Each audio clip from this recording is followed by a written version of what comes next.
Sem epitélio corneano ou uma baixa renovação gera úlceras constantes nos nossos pacientes. Ao mesmo tempo, o excesso de síntese celular também gera hiperplasia epitelial, consequentemente opacidade. A renovação epitelial é algo que acontece naturalmente o tempo inteiro em todos os animais que possuem uma córnea. E isso deve acontecer de modo equilibrado. Nem pouco a ponto de causar uma úlcera de córnea e nem muito a ponto de causar uma hiperplasia epitelial, como nós falamos no início desse vídeo. O mais curioso disso tudo é como a córnea faz essa regulação. Aliás, a córnea não faz isso sozinha.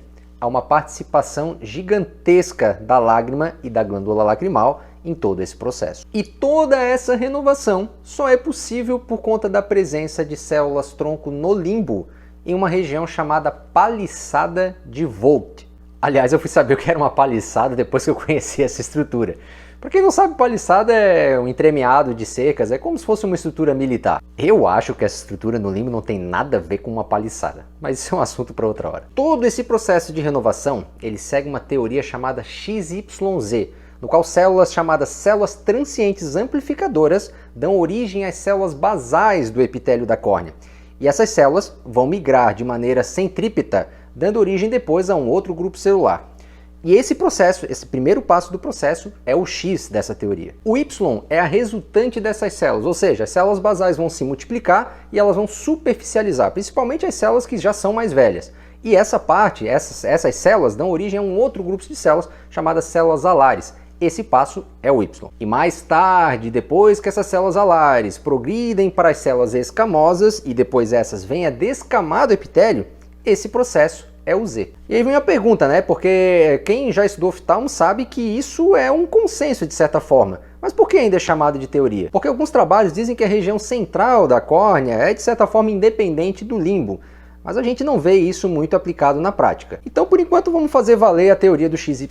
Bom, então esse processo de migração, crescimento, multiplicação celular é regulado por fatores de crescimento e citocinas. Olha algum deles aí pingando na tela. É coisa pra caramba. Isso que a gente está falando do processo fisiológico, fora o que acontece de maneira patológica. Bom, mas enfim, esses fatores são produzidos pelas próprias células, principalmente as que descamam, ora aumentando o processo de renovação, ora diminuindo. Tudo a depender de como que vai estar esse processo, como vai estar o estágio do epitélio naquele momento. Mas como eu disse antes, as células da córnea não fazem isso sozinha.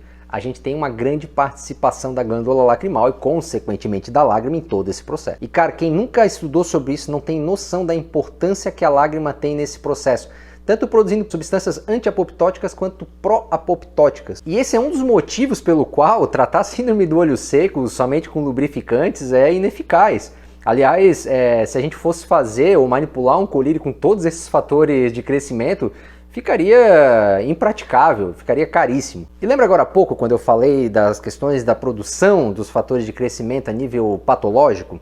Pois então, quando a gente está diante de um quadro de úlcera de córnea, por exemplo, essas células produzem ainda mais esses fatores numa concentração absurda. E ainda a gente tem um plus aí, né? As células acinares da glândula lacrimal, elas vão produzir também uma quantidade absurdamente maior desses fatores. Não à toa, um paciente portador de úlcera de córnea lacrimeja mais. É a perfeição da natureza. E tem ainda uma outra questão que torna esse assunto mais interessante ainda, que é a regulação parácrina que existe por trás disso, e mais um tipo de regulação que não é uma exclusividade da córnea, mas que torna isso também interessante, que é a regulação justácrina, que é uma regulação que as células fazem entre elas por meio de junções comunicantes. Ou seja, eu tenho uma célula produzindo o fator de crescimento aqui e pela junção comunicante ela estimula a célula do lado. Então tudo isso que nós conversamos agora é o que permite que todos os dias haja uma renovação do epitélio, não total, mas que as células se renovem todos os dias e que haja aceleração dos processos de renovação diante dos quadros de lesão na córnea. É a oftalmologia sendo a oftalmologia, a melhor área de todas. E se você também acha que é a melhor área de todas, comenta alguma coisa aqui, deixe seu like, se inscreva no nosso canal e a gente se vê numa próxima ocasião. Forte abraço!